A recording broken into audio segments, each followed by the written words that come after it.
ಮಹಿಳೆಗೆ ಖಾಸಗಿ ಅಂಗವನ್ನ ತೋರಿಸಿ ವಿಕೃತಿಯನ್ನ ಮೆರೆದಿದ್ದಾರೆ ಅನ್ನುವಂಥ ಆರೋಪ ಈಗ ಕೇಳಿಬಂದಿದೆ.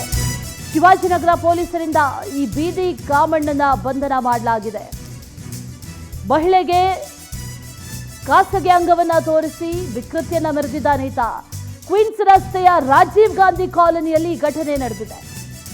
ಆರೋಪಿ ಕಾರ್ತಿಕ್ನನ್ನ ಶಿವಾಜಿನಗರ ಪೊಲೀಸರು ಬಂಧಿಸಿದ್ದಾರೆ. ಈಗ ಏಪ್ರಿಲ್ 13ರಂದು ಮನೆಯ ಮೇಲ್ಮಹಡಿಗೆ ಮಹಿಳೆ ತೆರಳುತ್ತಾ ಇದ್ರು. ಆ ಸಂದರ್ಭದಲ್ಲಿ ಎದುರು ಮನೆಯಲ್ಲಿದ್ದಂಥ ಈ ಕಾರ್ತಿಕ್ ತನ್ನ ಖಾಸಗಿ ಅಂಗವನ್ನ ತೋರಿಸುವ ಮೂಲಕ ವಿಕೃತಿಯನ್ನ ಮೆರೆದಿದ್ದಾನೆ ಅನ್ನುವಂಥ ಆರೋಪ. ಪ್ಯಾಂಟ್ ಬಿಚ್ಚಿ ಖಾಸಗಿ ಅಂಗವನ್ನ ತೋರಿಸಿದ್ದಾನೆ ಕಾರ್ತಿಕ್. ಇಂಥದ್ದೊಂದು ಆರೋಪ ಕೇಳಿ ಬರ್ತಾ ಇದೆ. ಅದನ್ನ ಪ್ರಶ್ನೆ ಮಾಡಿದಂತ ಮಹಿಳೆಯ ಪತಿ ಮೇಲೂ ಕೂಡ ಈ ಕಾರ್ತಿಕ್ ಹಲ್ಲೆಯನ್ನ ಮಾಡಿದ್ದಾನಂತೆ.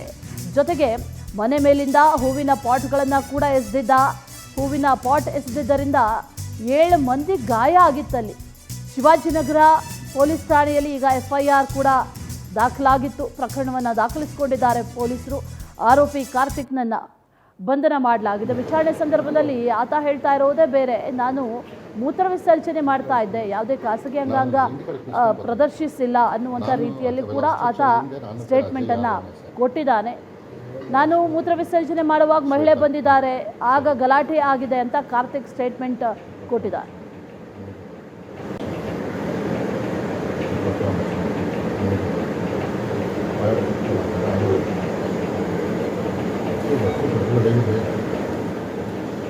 ಹಂಗೆ ಮಾತಾಡೋಕ್ಕಾಗುತ್ತಾ ಸರ್?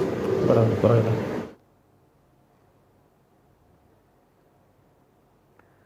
ಮತ್ತಷ್ಟು ಡೀಟೇಲ್ಸ್ ಅನ್ನ ನೀಡ್ತಾರೆ ನಮ್ಮ ಪ್ರತಿನಿಧಿ ವೆಂಕಟೇಶ್. ನೇರ ಸಂಪರ್ಕದಲ್ಲಿ ಜಾಯಿನ್ ಆಗ್ತಾ ಇದ್ದಾರೆ. ವೆಂಕಟೇಶ್, ಗಮನಿಸ್ತಾ ಇದ್ದೀವಿ ಇಲ್ಲಿ ಕಾಮುಕ ಆತ ಒಪ್ಕೊಳ್ತಾ ಇಲ್ಲ, ಆದರೂ ಕೂಡ ಪೊಲೀಸರು ಏನು ಹೇಳ್ತಾ ಇದ್ದಾರೆ, ತನಿಖೆಯನ್ನು ನಡೆಸಿದ್ದಾರೆ. ಜೊತೆಗೆ ಯಾರೀತ ಇದೇ ರೀತಿ ಏನಾದರೂ ವಿಕೃತಿಯನ್ನು ಹಿಂದೆ ಕೂಡ ಮಾಡಿದ್ದೇನಾದರೂ ಉದಾಹರಣೆಗಳಿದೆಯಾ? ಡೀಟೇಲ್ಸ್ ಅನ್ನ ಕೊಡೋದಾದ್ರೆ ವೆಂಕಟೇಶ್.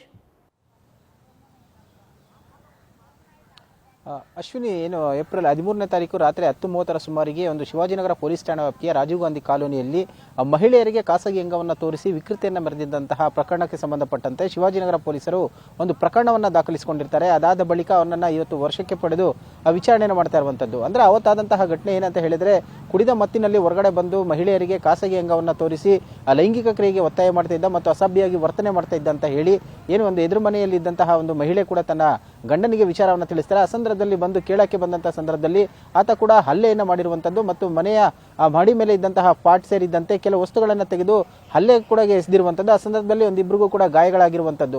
ಇದೆಲ್ಲನೂ ನೋಡ್ತಾ ಇದ್ದ ಅವ್ರ ತಾಯಿ ಕೂಡ, ಕಾರ್ತಿಕನ ಅವ್ರ ತಾಯಿ ಕೂಡ ಬಂದು ಆ ಗಲಾಟೆಯನ್ನು ತಡೆಯುವಂಥ ಸಂದರ್ಭದಲ್ಲಿ ಮಗನಿಗೆ ಬುದ್ಧಿ ಹೇಳಿದ್ದಾರೆ. ಆಗ ಆತ ತಾಯಿಯ ಮೇಲೆ ಕೂಡ ಹಲ್ಲೆಯನ್ನು ಮಾಡಿರುವಂಥದ್ದು. ಸೊ ಆಕೆ ಕೂಡ ಗಂಭೀರವಾಗಿ ಗಾಯಗೊಂಡು ಆಸ್ಪತ್ರೆಯಲ್ಲಿ ಚಿಕಿತ್ಸೆಯನ್ನು ಕೂಡ ಪಡೆದಿದ್ರು. ಸೊ ಈ ಒಂದು ಘಟನೆಯಲ್ಲಿ ಇಬ್ಬರು ಕೂಡ ರವೀಂದ್ರ ಮತ್ತು ಅಜಯ್ ಎನ್ನುವಂತವರಿಗೂ ಕೂಡ ಗಾಯಗಳಾಗಿತ್ತು. ಆ ಸಂಬಂಧಪಟ್ಟಂತೆ ಅವರು ಕೂಡ ಟ್ರೀಟ್ಮೆಂಟ್ ಅನ್ನು ಪಡೆದುಕೊಂಡಿದ್ರು. ಹೀಗಾಗಿ ಒಂದು ದೂರನ್ನು ಕೊಟ್ಟ ನಂತರ ಆರೋಪಿ ಕಾರ್ತಿಕ್ನನ್ನಿದ್ದಾರೆ ಅವರು ವಶಕ್ಕೆ ಪಡೆದ ವಿಚಾರಣೆ ಸಂದರ್ಭದಲ್ಲಿ ಆತ ಹೇಳ್ತಿರುವಂತಹ ಕಥೆಯೇ ಬೇರೆ. ಅಂದ್ರೆ ನಾನು ರಾತ್ರಿ ಮೂತ್ರ ವಿಸರ್ಜನೆಗೆ ಬಂದಂತ ವೇಳೆಯಲ್ಲಿ ಮಹಿಳೆ ಕೂಡ ಅದೇ ಒಂದು ಮನೆಯ ಮುಂದೆ ಬಂದಿದ್ರು. ಹಾಗಾಗಿ ಅವರು ನಾನು ಈ ರೀತಿಯಾಗಿ ಮಾಡಿದ್ದೀನಿ ಅಂತ ಹೇಳಿ ಗಲಾಟೆಯನ್ನ ಮಾಡಿದ್ರು ಅಷ್ಟೇ ಬಿಟ್ರೆ ನಾನು ಆ ರೀತಿಯಾಗಿ ವರ್ತನೆ ಮಾಡಿಲ್ಲ ಅಂತ ಕೂಡ ಹೇಳ್ತಾ ಇದ್ದಾನೆ. ಸದ್ಯಕ್ಕೆ ಪೊಲೀಸರು ಕೂಡ ಆತನನ್ನ ವಿಚಾರಣೆಯನ್ನು ಮಾಡ್ತಾ ಇದ್ದಾರೆ. ಯಾಕಂತ ಹೇಳಿದ್ರೆ ಈ ರೀತಿಯಾಗಿ ಅಸಭ್ಯ ವರ್ತನೆ ತೋರಿದ್ರ ಜೊತೆಗೆ ಸುಮಾರು 7 ಜನರ ಮೇಲೆ ಕೂಡ ಹಲ್ಲೆಯನ್ನ ಮಾಡಿದ್ದಾನೆ. ಯಾಕಂದ್ರೆ ಕೇವಲ ತನ್ನ ಮೂತ್ರ ವಿಸರ್ಜನೆಗೆ ಬಂದಿದ್ದೆ ಅಂತ ಹೇಳಿದ್ರೆ ಈ ಮಟ್ಟಕ್ಕೆ ಗಲಾಟೆ ಆಗುವ ಸಾಧ್ಯತೆ ಏನಿರ್ತಾ ಇತ್ತು. ಹಾಗಾಗಿ ಈತ ವಿಕೃತಿಯನ್ನ ಮೆರೆದಿದ್ದಾನೆ ಅಂತ ಹೇಳಿ ಸ್ಥಳೀಯರು ಕೂಡ ಹೇಳ್ತಾ ಇದ್ದಾರೆ. ಆಗಾಗ ಈತ ಇದೇ ರೀತಿಯಾದಂತಹ ಒಂದು ಕೃತ್ಯವನ್ನು ಕೂಡ ಎಸಗ್ತಾ ಇದ್ದ ಅನ್ನುವಂತಹ ಅದು ಕೂಡ ಈಗ ಸದ್ಯಕ್ಕೆ ಗೊತ್ತಾಗ್ತಾ ಇರುವಂತದ್ದು. ಹಾಗಾಗಿ ಪೊಲೀಸರು ಕೂಡ ತನಿಖೆಯನ್ನು ಮುಂದುವರಿಸ್ತಾ ಇದ್ದಾರೆ. ಹಿಂದೆ ಏನಾದರೂ ಬೇರೆಯವರಿಗೆ ಈ ರೀತಿಯಾಗಿ ಏನಾದರೂ ತೊಂದರೆ ಕೊಟ್ಟಿದ್ನಾ ಅಥವಾ ಅವರು ದೂರು ಕೊಡೋದಕ್ಕೆ ಹೆದರ್ಕೊಂಡಿದ್ರ ಅನ್ನೋಂಥದ್ದನ್ನು ಕೂಡ ಪೊಲೀಸರು ಹೇಳ್ತಾ ಇರುವಂತದ್ದು. ಅಂದ್ರೆ ದೂರನ್ನು ಕೊಟ್ಟು ಆತನಿಂದ ಏನಾದರೂ ಕಿರುಕುಳಕ್ಕೆ ಒಳಗಾಗಿದ್ರೆ ದೂರನ್ನು ಕೊಡಬಹುದು ಅಂತ ಕೂಡ ಪೊಲೀಸರು ಹೇಳಿದ್ದಾರೆ. ನೋಡಬೇಕಾಗುತ್ತೆ ಅಶ್ವಿನಿ, ಈಗ ಯಾರಾದರೂ ಬಂದು ದೂರನ್ನು ಕೊಡ್ತಾರಾ ಏನು ಅನ್ನೋದ್ರ ಬಗ್ಗೆ. Okay, right Venkatesh, thank you ಡೀಟೇಲ್ಸ್ಗೆ.